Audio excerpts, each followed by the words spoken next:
We try and be as optimistic as possible about Kentucky basketball on this show, but are there reasons to be concerned about this upcoming season? We talk about that on today's episode of Locked On Kentucky.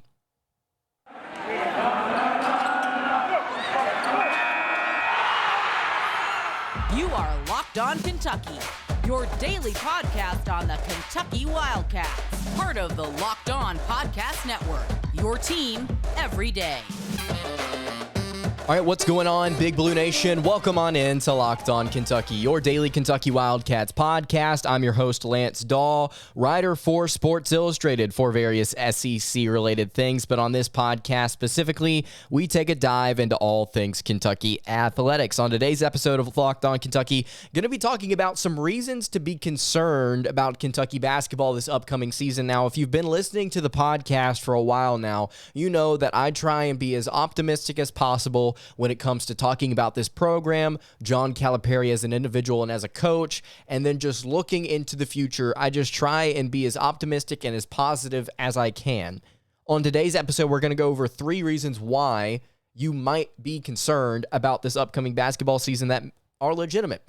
And if you're watching on YouTube, you can leave a YouTube comment down below and kind of give your thoughts on the upcoming season, say whether or not you are concerned, maybe give some reasons, kind of explain your thoughts. Also, if you're listening on the podcast, go ahead and hit us on the socials at Locked On UK on Twitter. You can tag us, you can message us, give us your thoughts on the upcoming season as well. Also going to be talking about Lance Ware, who just went absolutely ballistic during an outreach trip in Brazil, going to play some games down in Brazil with Kareem Watkins. Going to talk about what Ware did in a couple of the games he participated in. Also going to be talking about Chris Rodriguez, the Kentucky running back. If you've not seen what's going on with Chris Rodriguez, it's not a good look for the program. I'm going to talk about that later on in the show. Let's go ahead and get it started here, though. 3 reasons to be concerned about Kentucky basketball this upcoming season. First reason here. And again, you may have your own reasons. Yours may be different from mine, but here are 3 that I thought of that I'm like, this is legitimate. I think you could legitimately look at this and say that's a concern. The roster, I think, right now is a little short. You've only got 10 guys right now, I believe, that are on scholarship with the addition of Adou Thiero, who just committed to the Wildcats recently, combo guard out of Pennsylvania. But I think the question here is, given the fact that your roster is still short, could Kentucky stand to add one more guy? Like, are they going to go after somebody else this offseason? I would like to think that they do, and so that would kind of solve this concern, this initial concern for me. But I don't know if they're going to.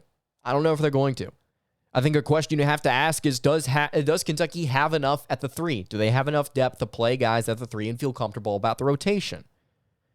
And you think about some of the newcomers, maybe even throw in Fredrick, who we've not gotten to see play for the Wildcats yet. You know, Fredrick, Chris Livingston, Antonio Reeves, Cason Wallace, Adou Thiero, who's going to be a project. He may not even see the court much at all this season. I mean, all those guys are unknowns. And so I don't necessarily think you can either take this a positive or negative way. But just knowing that those guys, you don't know anything about them heading into this season, that's a little bit of a concern. On top of that, your roster is not as lengthy as you would like it to be. For me here, though, I think Cason Wallace is going to be absolutely fantastic. But again, we're just playing devil's advocate here, just giving reasons to potentially be concerned. To me, it's refreshing to see some of these new faces, right? It's refreshing to see guys cycle in and out of the program, and every year you get somebody that's new and exciting and really entertaining to watch. I think Cason Wallace, for me, is going to be that guy this season. But to go back to what I was saying initially, the roster is still short.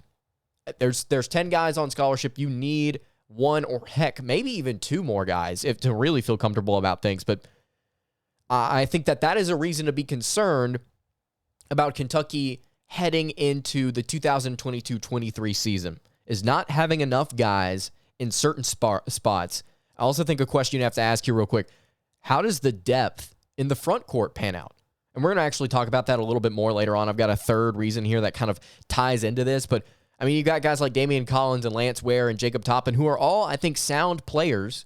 It's just, what does that look like outside of Oscar Tshiebwe, right? Like, what does their production look like? Whenever Tshiebwe's not on the floor, are one of those guys able to step up and not put out Tshiebwe production, but not look like a backup sophomore center, right? Like, I would expect Lance Ware to be able to step up a little bit more this season. I would expect Daimion Collins with his athleticism. We talked about him recently on the show. Jacob Toppin as well, who I think could potentially be a breakout player, but like, how does that depth actually pan out? How does John Calipari actually utilize that? And speaking of John Calipari, the second reason here to be concerned about Kentucky basketball season, Calipari's offense. Now, it was one of the most efficient in the entire country last season, according to KenPom. I believe it was 7th nationally. Don't have the number right in front of me, but it was one of the best in the country last season. But I think the question that you have to ask here after seeing the way that some guys faltered down the stretch, and I've kind of scrolled through message boards and social media, and you guys have given your thoughts in the YouTube comments about Coach Cal and his offense, and some of you have said it's outdated. Some of you have said that the sets that he runs aren't beneficial for the personnel that he currently has. Some of you have questioned his ability of surviving long-term in the SEC. And I think my big question here about the Calipari offense, is it too reliant on athleticism / individual playmaking ability? Because that's fine if it is. But the problem here is that you have to actually recruit the personnel to fit that mold. And if you aren't capable of doing that every single year, if you are not capable of going out and getting a couple of guards or wings or whatever that can create an isolation or can get their own shot or can just do things individually that you are asking them to do, if you can't get that guy on roster, you would like to think that the next step then would be is like, okay, if I don't have the ability to recruit these guys, then I have to adjust my offensive philosophy. Don't think Calipari's going to do that, in my opinion. So I think the question here is like, does the Calipari offense succeed, even though, in my opinion right now, they don't really have the personnel to run it to perfection. Now, I think the offense is going to be good. I mean, as long as Oscar Tshiebwe is there, I think it's going to be fine. But I think that, like I said earlier, Calipari's offense, little too reliant on athleticism and individual playmaking ability. Do you have that type of individual playmaker on your roster this year? Could it be Antonio Reeves? I don't know. Again, like I said earlier, he's an unknown right now. I mean, you would like to think that he projects out to be a really good player. What does the transition from a place like Illinois State to Kentucky look like, though? We'll just have to see. We will have to see. Again, I want to be optimistic here, but I'm just playing devil's advocate. We're just looking at some of the examples of things that you could be concerned about. And then the final thing here, how does the team rally around Oscar Tshiebwe if he doesn't replicate his numbers from last season? And I'm not saying, like, well, if he averages a point and a rebound less, then, like, the team's going to be in grave danger. But my thing that I've been thinking about this offseason is, like, Tshiebwe's a good player. He's a really good player, obviously. Won every single award under the sun, just about. And he's coming back to Kentucky to kind of boost his draft stock and to potentially get Kentucky a national title.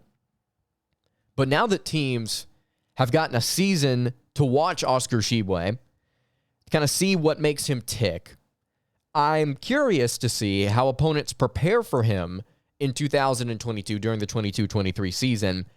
I'm curious to see if his production is a little different because teams understand how to prepare for him better. Now, that may not even be a reality. Like, I could just be saying nonsense right now because, I mean, teams, you would like to think that the back half of the SEC schedule this past season would have been able to figure him out, and nobody did. So the assumption could be heading into the season, well, if nobody last year figured it out, then who's going to figure him out this season? Who's going to be the special team to really figure Oscar Tshiebwe out? And I think you could make the argument that nobody will. But it's still a possibility that, you know, maybe he has a little bit of a dip in production. Maybe he doesn't replicate his numbers from last season. Maybe he's not as overpowering because teams foul him a lot. Teams put a lot of pressure on him individually as a rebound. I don't know. But the question here is, how does the team rally whenever he's not firing on all cylinders? Because nobody's perfect. Does the offense stay as efficient? Because I think a question about the John Calipari offense is like, are we going to be taking a bunch of two-point jumpers this season? Now that Keon Brooks, king of the two-point jumper, is gone. We're going to talk about him a little bit, by the way. Now that guys like that are gone, are we still going to take those, what are technically called inefficient shots? What is it? How does the team maintain their efficiency whenever Tshiebwe is not playing like he normally does? And you also have to think about the defensive end as well. How does Kentucky protect the rim consistently? I think that's a question you have to ask. So those are three reasons to be concerned about Kentucky basketball this upcoming season. If you've got a thought about the team, just the program, the direction it's heading, anything about the way that this program is being run right now, or specifically more specifically this season, you can leave it in the YouTube comments below. Again, at Locked On UK on Twitter. Give us your thoughts. Before we get to what Lance Ware did in Brazil, just going absolutely ballistic in a couple of games, I want to tell you guys about our friends over at Built Bar. Built Bar has these new things called Puffs. It's the first ever protein-infused marshmallow. If you've been listening to the podcast, you know that we've been talking about these things for quite some time, but they've got this new flavor called birthday cake. Imagine dipping your finger into that plastic tub of birthday cake frosting and then opening your eyes and realizing that it was only 150 calories and 16 grams of protein. And that's what it's like to eat a birthday cake puff from Built. And I actually just got some recently in the mail. And I actually, believe it or not, this is not a bit, I actually had one like half an hour before I started recording. They're really good. Like, they're really good. I would actually encourage you guys to go and try it. So I've not had a lot of access to Built Bars in the past. Been hyping it up on the show, talking about flavors like salted caramel and cookies and cream. Those are bangers. I would encourage you to go try them. But I've not had an opportunity to try the Puffs. I've gotten to try them now, and I would highly encourage you to do so as well. They taste really good, and the fact that they're healthy for you, like I mentioned, 150 calories, 16 grams of protein. I mean, this is everything that you could want out of a protein bar. It's absolutely fantastic. You can go to Built.com right now and get birthday cake puffs and use promo code LOCK15 to get 15% off your order. Again, you can use promo code LOCK15 for 15% off your order at Built.com. Go get some birthday cake puffs. All right, moving along here on the Tuesday edition of Locked On Kentucky. Lance Dawe here with you. Really appreciate you making Locked On Kentucky your first listen every single day.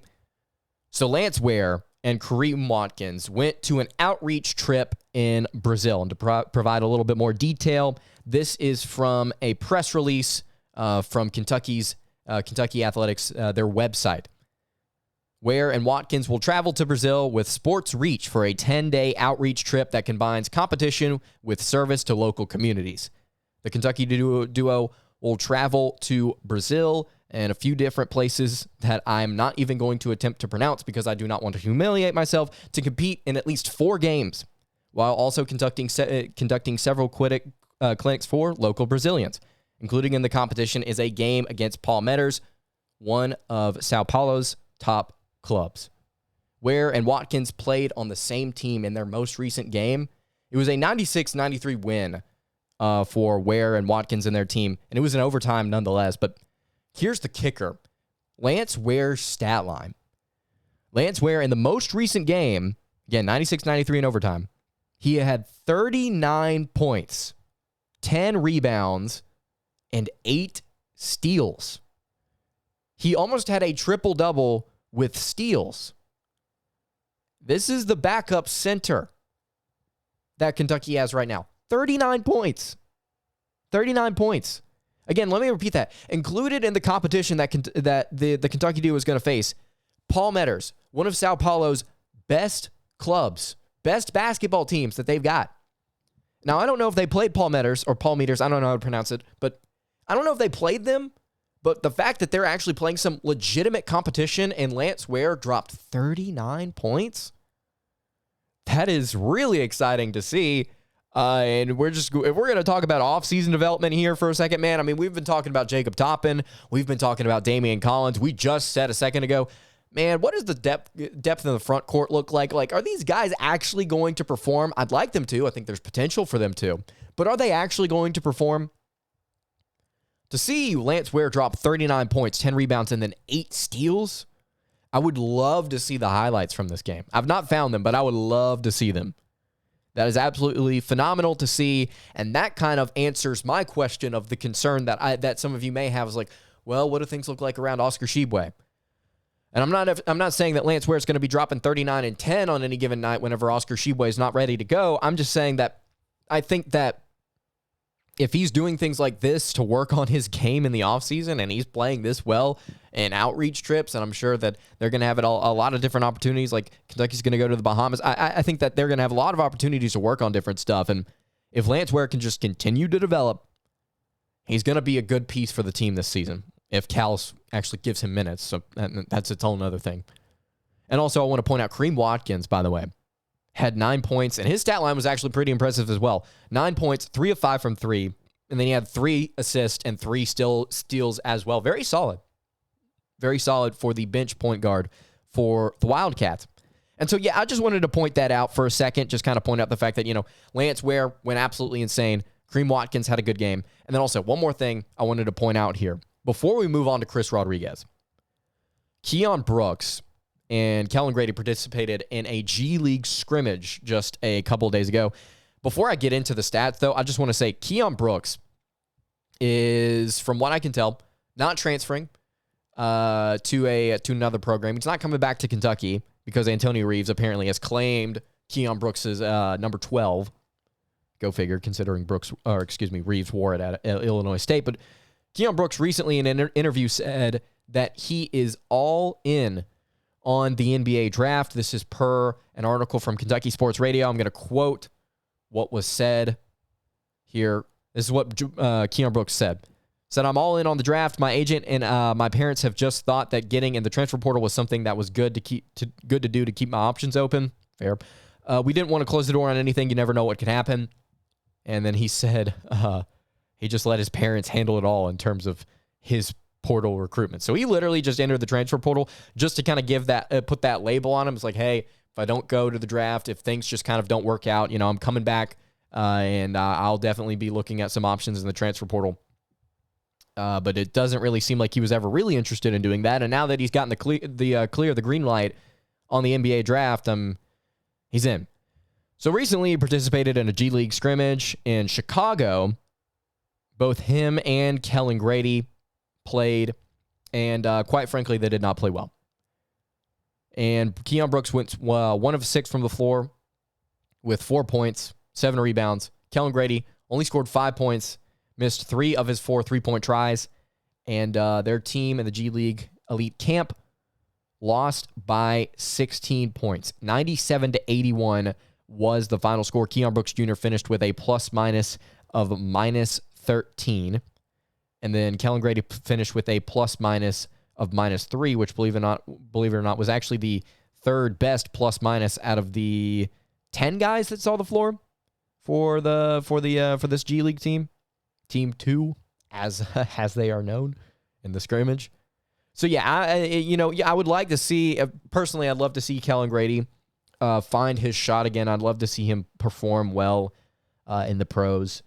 As for Keon Brooks, the whole entire Keon Brooks situation just confuses me, man. And so I wish him the best of luck, but it's going to be a struggle. It's going to be a struggle to get to where those guys want to get.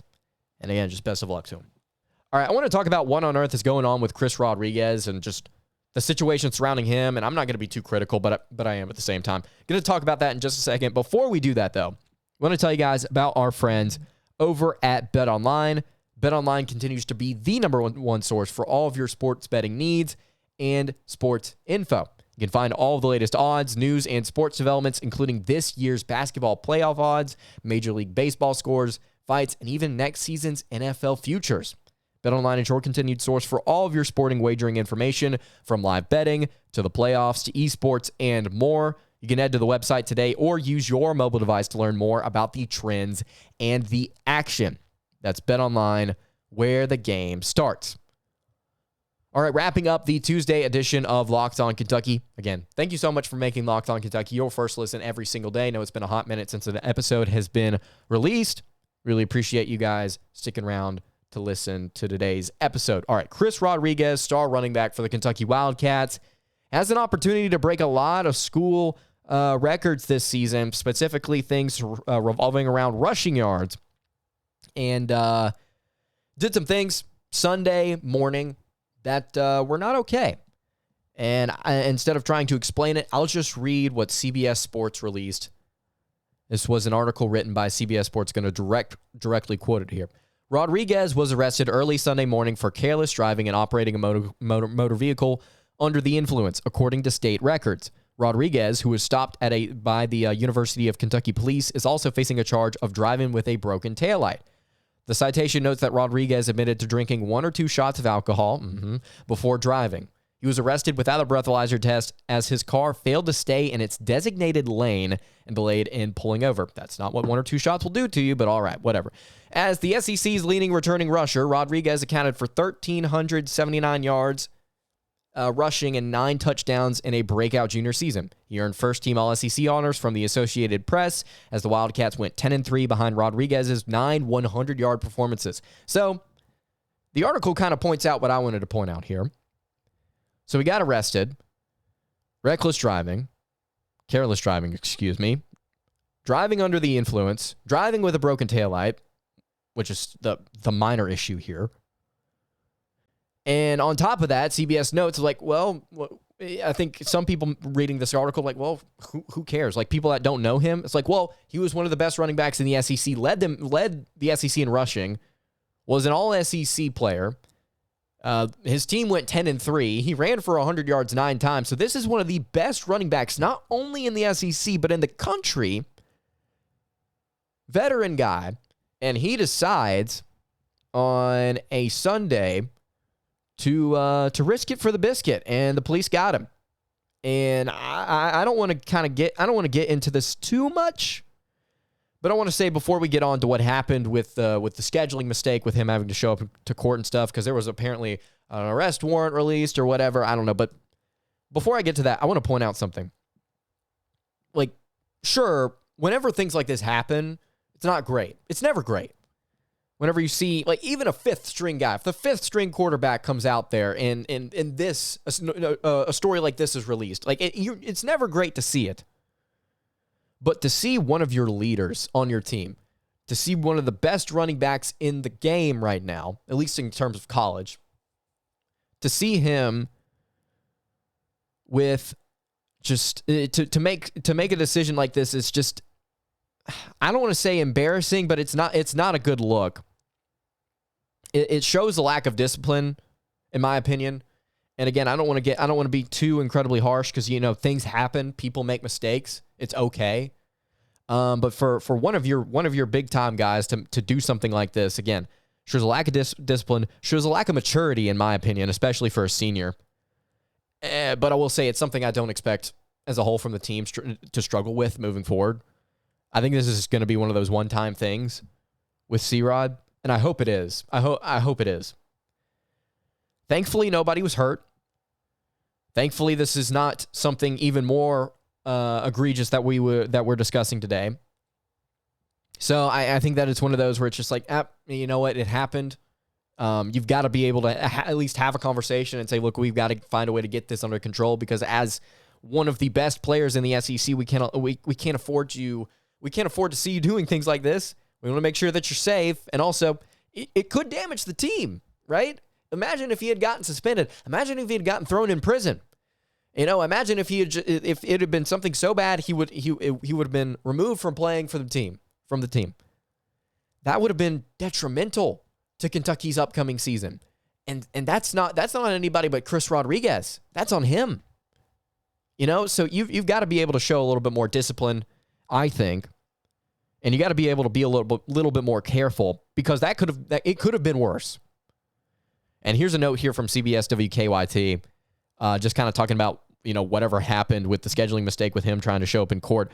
This is what CBS WKYT said. We've learned from Kentucky that a scheduling mistake is the reason Kentucky star running back Chris Rodriguez did not show up to court on Friday. He was set to be arraigned on a DUI charge. A judge issued an arrest warrant for failure to appear with a bond of $200. Kentucky tells us neither Rodriguez nor his attorney showed up to court due to a scheduling mistake in the attorney's office.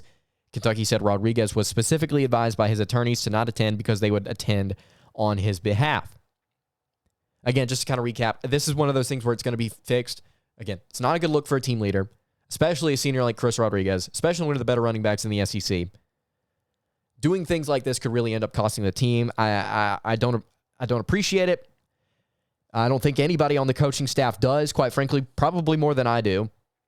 It's one of those things where you got to be able to get it under control and say, okay, it was a mistake. Let's move on. Let's not make the same mistake again. That's just my opinion on it. Maybe I'm being a little too harsh. There's always room for forgiveness and stuff like this. But again, it could have been so much worse. And that's my fear, is that it could have been worse. All right, that's going to do it for today's episode of Locked On Kentucky. You can follow the show on Twitter at Locked On UK. You can follow me on Twitter at LanceDawe_, and you can follow the show on Instagram at Kentucky Podcast. Any questions, comments, concerns, leave them in the YouTube comments. You can also hit me on the socials. I will see you all tomorrow for another episode of Locked On Kentucky. Hope you guys have a great rest of your day, and God bless.